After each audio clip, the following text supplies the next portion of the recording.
So, let's start us up with a little bit of gameplay. Obviously, what you're looking at here is like my super endgame version from 3.23 from like Affliction League kind of thing. So this is not really representative of what the guide is about, but this is where the guide, you know, leads you to. The guide stops significantly earlier like it did in 3.23. Since not too much has changed, and I feel like if you really want to go this far, this is like super expensive. Like this has a Nimbus and 6 Link, and most notably it has these crazy daggers here and stuff like that. You can check out the my progress updates basically from last league if you want to ever get this super far. But like last time, the guide itself will be, you know, like the basic version of the build that gets you going. It's just like a league start version, and then you can decide if you want to go this far. The latency spike again. Holy, what is happening? I'm not up to that just yet. Servers. This is like the second time I'm trying to record gameplay for this, but the servers are not doing what they're supposed to do.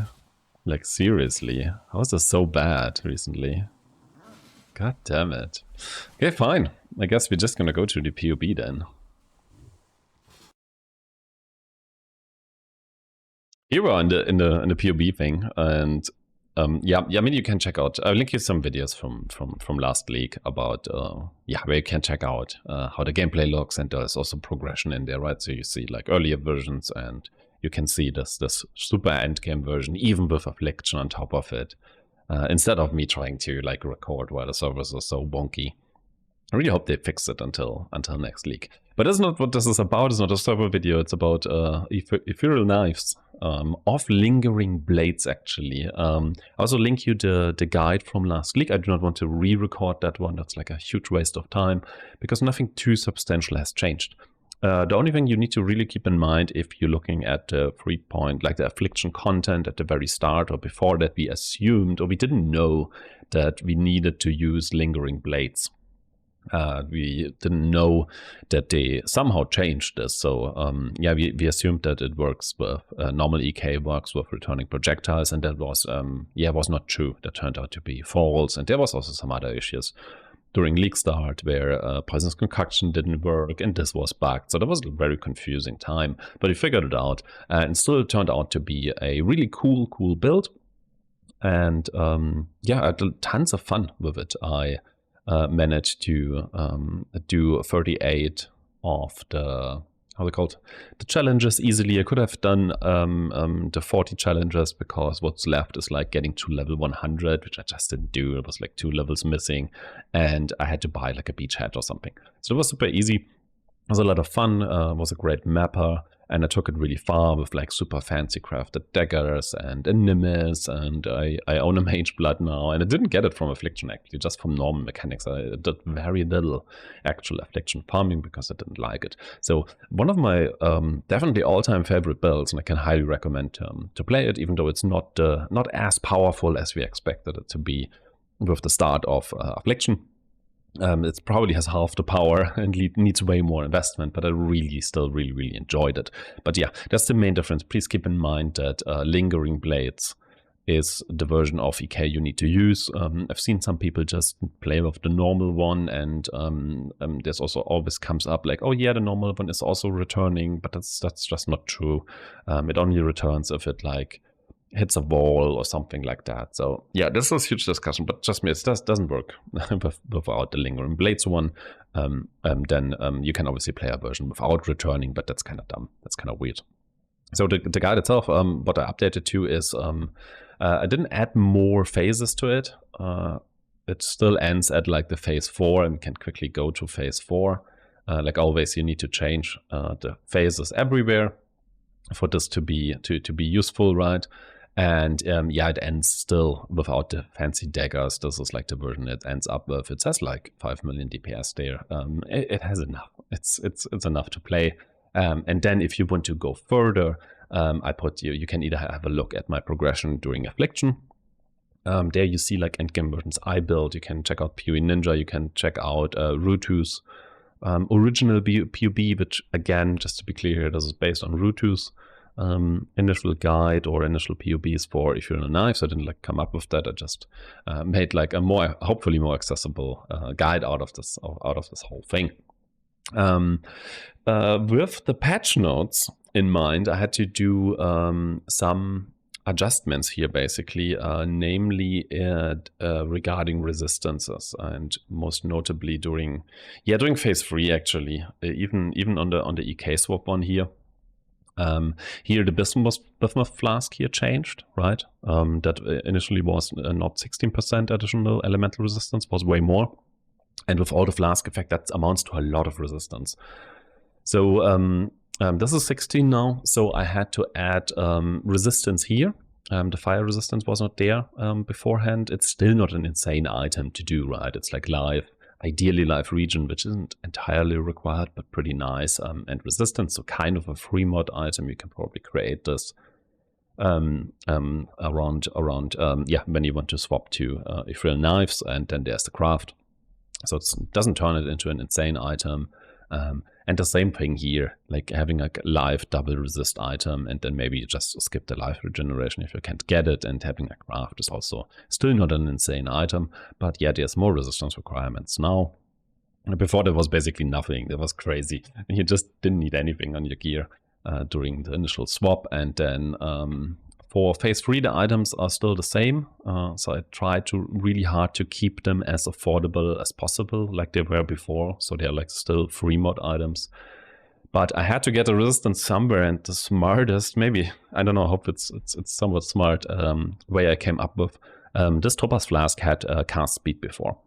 And yeah, cast speed is actually quite important. Cast speed is like really nice, so really hurts removing the cast speed and giving the additional elemental resistance on it, but it feels like the best way to actually do this.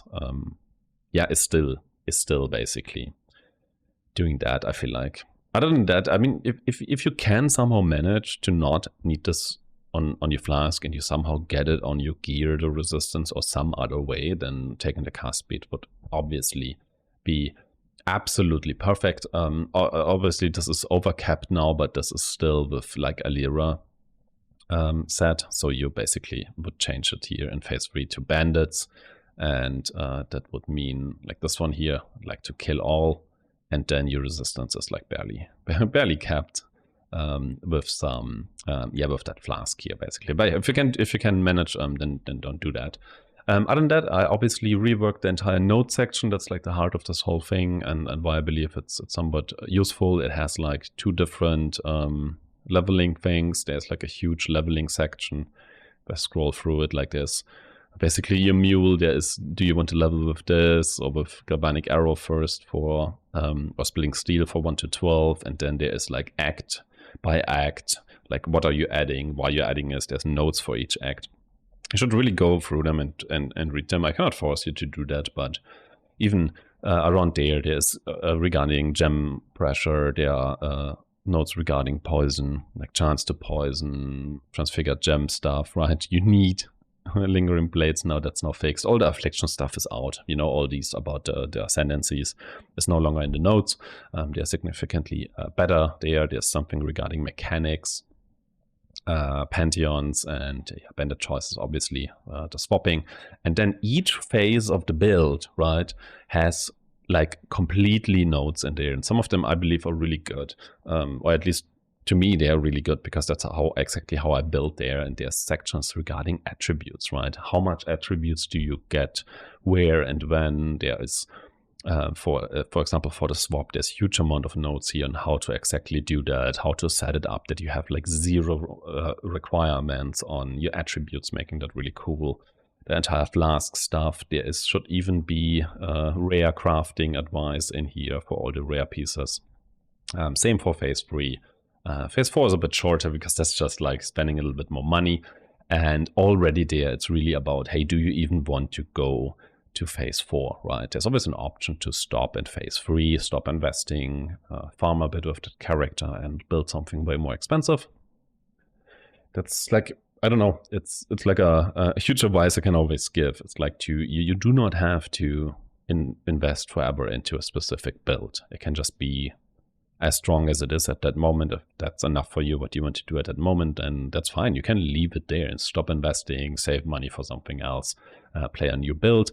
And some suggestions past that, right? Getting into really big versions like the one you just saw a little bit before the servers went out again, is like obviously like a Nimbus version. It has I don't know, a few hundred, if at all. Maybe it has less, but whatever. It has like a Nimbus and everything, so it's probably 100 to maybe 150. I don't really remember, but you can go back to to my 323 videos and check it out.